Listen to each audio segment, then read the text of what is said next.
नमस्कार, आप देख रहे हैं मानसिकता न्यूज और आपके साथ मैं हूं सौरभ दुबे।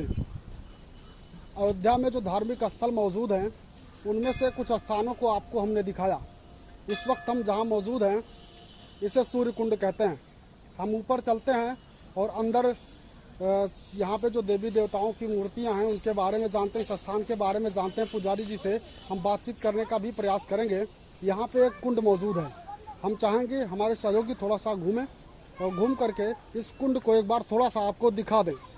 इस कुंड को आप गौर से देखिए। इस कुंड के बारे में भी आप जानेंगे। इस कुंड के बारे में आप जानेंगे। इस कुंड के बारे में भी हम पंडित जी से बातचीत करेंगे। आइए अब ऊपर चलते हैं और पंडित जी से बातचीत करते हैं। इस स्थान को आपको हम दिखाते हैं।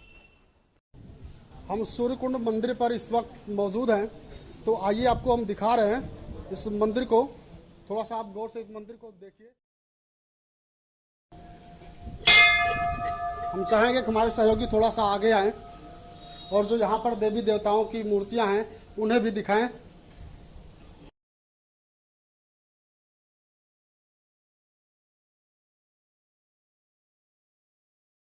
हमारे साथ पुजारी जी मौजूद हैं, इनसे जानते हैं इनका नाम क्या है और फिर इस स्थान के बारे में जानते हैं। सबसे पहले पुजारी जी हम आपका नाम जानना चाहेंगे।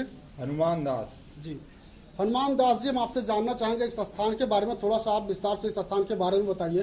सूर्य कुंड पहले ये बताइए कहाँ पर मौजूद है। सूरज कुंड तो यही है, कुंड ये है सामने जी। बाकी इसका जो इतिहास है, प्रमाण है, त्रेता काल से जुड़ता है। त्रेता काल में जब राम जी ने मनुष्य अवतार लिया था तो उनके बाल रूप के दर्शन करने सभी देवी देवता अयोध्या पधारे थे। सूर्य नारायण भगवान भी अपना परिक्रमा मार्ग छोड़ के इस धरा पे उतरे थे और जब राम जी का जन्मोत्सव देखा, उनके बाल रूप का दर्शन किया, वो अपनी सुध बुध खो बैठे और गतिमति भूल गए और 1 महीने तक यहीं ठहरे रहे, जिसका प्रमाण गोस्वामी तुलसीदास जी ने बालकांड में दिया है। मास दिवस कर दिवस भा मर्म न जाना कोई, रथ समेत रवि था के निशा कौन विधि होई। 1 महीने तक सूर्यदेव जब यहाँ से हटे ही नहीं तो 1 महीने का दिन हुआ, तभी से ये स्थान सूर्यदेव के नाम है। वर्तमान स्वरूप जो आप देख रहे हैं इसका जीर्णोद्धार लगभग 300 साल पहले महाराजा दर्शन सिंह ने कराया, जो सूर्यवंशी राजा थे और उनको कुष्ठ रोग हो गया था, सफ़ेद कुष्ठ। तो उसका इलाज उन्होंने देश विदेश में काफ़ी जगह कराया, लेकिन वह रोग नहीं गया। तो एक बार जंगल में शिकार खेलने के लिए निकले तो ये घनघोर जंगल था पूरा, तो यहाँ इस क्षेत्र में आए तो यहाँ सूर्य देवता ने उनसे कार्य लेना था। उनको प्यास ने सताया। जब प्यास लगी तो प्राण संकट में दिखे तो उन्होंने कहा कि कहीं से भी पानी की व्यवस्था करें, प्राण संकट में है, प्यास बहुत तेज़ लगी है। सेवक जंगल में इधर उधर दौड़े लेकिन कहीं शुद्ध जल नहीं मिला। जहाँ आप ये कुंड देख रहे हैं यहाँ बरसाती पानी का पोखरा बना हुआ था जंगल में। सेवकों को जब शुद्ध जल कहीं नहीं मिला तो उन्होंने सोचा खाली हाथ जाने से अच्छा यही जल ले लिया जाए। पेड़ से पत्ते तोड़े, दोना बनाया, उसमें जल कुंड का ये पोखरे का पानी लेकर जब महाराज के पास पहुँचे, महाराज शुद्ध जल तो जंगल में कहीं नहीं मिला, यह पोखर का पानी मिला है, इसी से प्यास बुझाएं, प्राण बचाएं। तो महाराज ने वह जल स्वीकार किया। जब जो है जल पिया तो जहाँ जहाँ वो जल शरीर में लगा वहाँ से कुष्ठ रोग ठीक हो गया। महाराज को बड़ा आश्चर्य हुआ। उन्होंने पूछा कि ये जल कहाँ से लाए हैं, वह स्थान हमें दिखाएं। महाराज जल के पोखरे के पास आए और पोखरे के पास आकर के उन्होंने जो है जल स्नान करने योग्य नहीं था, कीचड़ ज़्यादा था, जल कम था। पूरे शरीर में लेपन किया जल का, तो लेपन करने से पूरे शरीर का कुष्ठ चला गया। महाराज को बड़ा आश्चर्य हुआ कि इस जल में ऐसा क्या है जिसके छूने मात्र से, लेपन मात्र से कुष्ठ रोग जैसा असाध्य रोग चला गया। यह विचार मंथन करते करते महाराज महल चले गए। यही विचार करते करते दिन चला गया लेकिन जवाब नहीं मिला। रात्रि जब आई तो विश्राम में जब गए महाराज तो सूर्यवंशी राजा थे, सूर्यदेव की आराधना करते थे। तो सूर्यदेव स्वप्न में आए और सूर्यदेव ने बताया जहाँ का जल आपने सेवन किया है त्रेता काल में हमारे वहाँ चरण पड़े हैं, उसी चरण रज के प्रभाव से तुम्हारा कुष्ठ रोग ठीक हुआ है। जहाँ वह खड्डा है वहाँ संध्या काल में खुदाई कराएं, कुछ ही गहराई में आपको अथाह दिव्य संपदा वहाँ मिलेगी। उसी में एक आप मूर्ति विग्रह मिलेगा, उसको निकलवा लेना। खजाना संध्या काल से लेकर ब्रह्म मुहूर्त तक जितना आप निकाल के संभाल सकते हैं वह सब आपका जो बचा खजाना होगा उस सतह लुप्त हो जाएगा ब्रह्म मुहूर्त लगते ही। जो खजाना आप निकालेंगे और जो विग्रह आप निकालेंगे उसमें से थोड़ा खजाना खर्च करके मंदिर बनवा के उसमें हमारा विग्रह पधरा देना। इतना कार्य करने से आपको खजाना तो मिल ही रहा है, आपका नाम हमारे नाम के साथ जुड़ जाएगा, आपकी कीर्ति अमर हो जाएगी। तभी ये दर्शन नगर सूरज कुंड कहलाता है। जी। पंडित जी आपसे एक चीज और हम जानना चाहेंगे, क्या यह स्थान कभी घोषार तीर्थ हुआ करता था? इसी का नाम घोषणा तीर्थ है। जी, इस स्थान के बारे में एक चीज और आपसे हम जानना चाहेंगे, क्या खुदाई के दौरान शनि देव और देवी देवताओं की जो मूर्तियां निकली थी, क्या अष्टधातु की मूर्तियां थी? शनि देव की नहीं निकली, सूर्य देव की विग्रह निकला जो सामने विराजमान है, और एक शिवलिंग निकला था प्राचीन जो उस मंदिर में सूर्येश्वर महादेव में विराजमान है, सफेद शिवलिंग। जी, तो मैंने जो सुना था जैसे शनि देव की मूर्तियां भी निकली थी, तो वो गलत है? शनि देव की मूर्ति नहीं निकली थी। यहाँ पे जो ये कुंड है, कुंड के बारे में आप बता रहे थे, इस कुंड में 3 तरफ से सीढ़ियां हैं, तीन जबकि पूरा 12 घाट है। 12 घाट हैं, लेकिन पूरब दिशा में कोई सीढ़ी नहीं है, ऐसा क्यों? ताकि किसी भी दर्शनार्थी का, श्रद्धालु का स्नान करते हुए सूर्य देव की तरफ पीठ ना हो।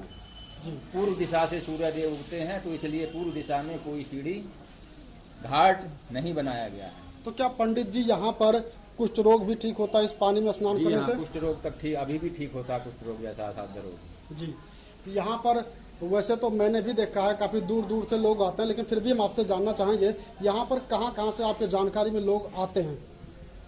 देश विदेश सभी जगह से आते हैं, देश से कोने कोने से आते हैं, विदेशों से भी लोग आते हैं। जी, यहाँ पर कौन कौन से देवी देवताओं की प्रमुख रूप से मूर्तियाँ और किन की पूजा होती है? यह मुख्य रूप से स्थान सूर्य देवता का है और भोलेनाथ साथ में है, बाकी तो दरबार में विराजमान है। मुख्य रूप से यह स्थान सूर्य देव का है। जी, कौन कौन से दिन यहाँ पे प्रमुख रूप से पूजा होती है पंडित जी?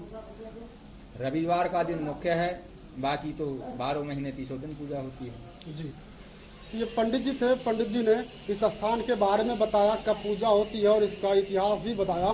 हम आगे चलते हैं, यहाँ पर कुछ लोग हैं, इनसे भी बातचीत करते हैं और जानते हैं ये लोग कहाँ से आए हुए हैं और कौन है। हमारे साथ ये भाई साहब मौजूद हैं, इनसे जानते हैं इनका नाम क्या है और ये यहाँ पर क्यों आए हुए हैं और कौन है। जी, क्या नाम आपका? मेरा नाम अनिरुद्ध सिंह है और मैं यही लोकल निवासी हूँ यहाँ का, और यहाँ पर मैं दर्शन के माध्यम से आता हूँ। थोड़ा देर यहाँ पर प्रभु की जो है स्थान पर समय बिताता हूँ। तो क्या आप लोगों के यहाँ से, आपके परिवार के लोग भी यहाँ पर आते हैं दर्शन करने के लिए? यहाँ पर काफ़ी दूर दूर से लोग आते हैं और रविवार को भगवान का दिन रहता है, सूर्य भगवान का, तो जितने भी आसपास के लोग रहते हैं रविवार को यहाँ पर हमेशा दर्शन करने आते हैं। अच्छा, यहाँ पर जैसे कि हम देख रहे हैं, कैमरामैन से चाहेंगे थोड़ा सा पीछे की साइड घुमा करके दिखाएं। यहाँ पे क्या इसी तरीके से हमेशा लोग आते रहते हैं? अभी तो फिलहाल कम है। अभी 4 तारीख को यहाँ पर मेला लगता है साल में एक बार, तो काफ़ी तादाद में जो है लोग आते हैं यहाँ पर, काफ़ी दूर दराज के लोग आते हैं और काफ़ी जो है यहाँ का जो है मेले का जैसा पूरा माहौल लेता है और काफ़ी लोग आते हैं यहाँ पर दर्शन के लिए। मतलब मेला जो है वो काफ़ी बड़ा लगता है? बहुत पूरे एरिया भर में लगता है, साल में एक बार पड़ता है।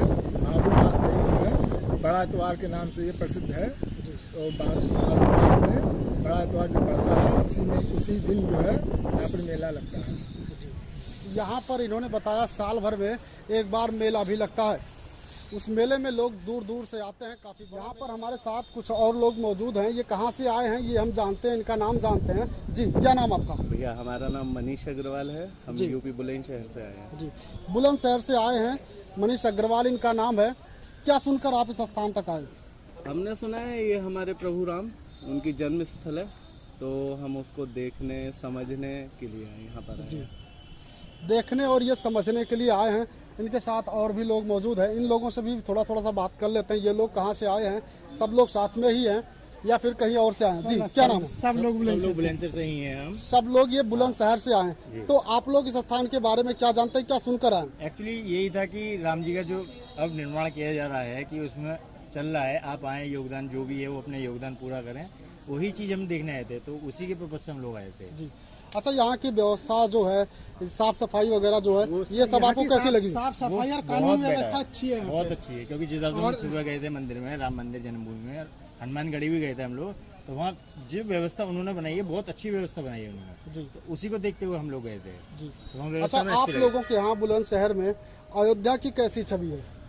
देखिए अभी तो एक्चुअली निर्माण कार्य का चल रहा है, तो इसलिए अभी क्या कहते हैं ज़्यादा कुछ नहीं है, लेकिन जैसे ही निर्माण कार्य पूरा होगा तो जब ये और ही ज़्यादा उसमें मतलब प्रसिद्ध होगी। लोग आना चाहते हैं आना अभी से बस। लेकिन अभी ये चाह रहे हैं कि भाई पूरा हो जाए तो देख रहे हैं। जब अभी कार्य यहाँ पे प्रगति पर है। अभी यहाँ पे कार्य प्रगति पर है, ये लोग बता रहे हैं। लोग आना चाहते हैं, लेकिन लोग यही चाहते हैं कि जितना जल्दी मंदिर का निर्माण पूरा हो जाए, उसके बाद हम चलते हैं वहाँ पे और दर्शन करते हैं। यहाँ पे जो धार्मिक स्थल है उनको भी जानते हैं। जी क्या ज़्यादा कहते से हैं? ज़्यादा भक्तजन आना चाहते हैं, इसीलिए कि वो जब पूरा हो जाए तो उसकी अलग ही व्यवस्था होगी, अलग ही प्रारूप होगा उसका, इसीलिए वो लोग आना क्योंकि हमारे जब पूर्वज हमारे माता पिता लोग आए हैं तो उन्होंने देखा था उस समय बहुत अलग था। उन्होंने वो बताते हैं हमें कि भैया रेगिस्तान था, हमने तो रेगिस्तान में देखे हैं। तो अब जब हम देख रहे हैं फिर हम जाकर बताएंगे तब वो कहेंगे भैया हम भी चलें। जी तो ये है बात। अब वो भी चाहते हैं, उन्होंने कहा था कि चलो भाई पहले घूम आओ, बताओ हमें आकर, सब चलेंगे साथ में। तो यहाँ पर आकर अच्छा लग रहा? बहुत अच्छा लग रहा है, आनंद, परम आनंद।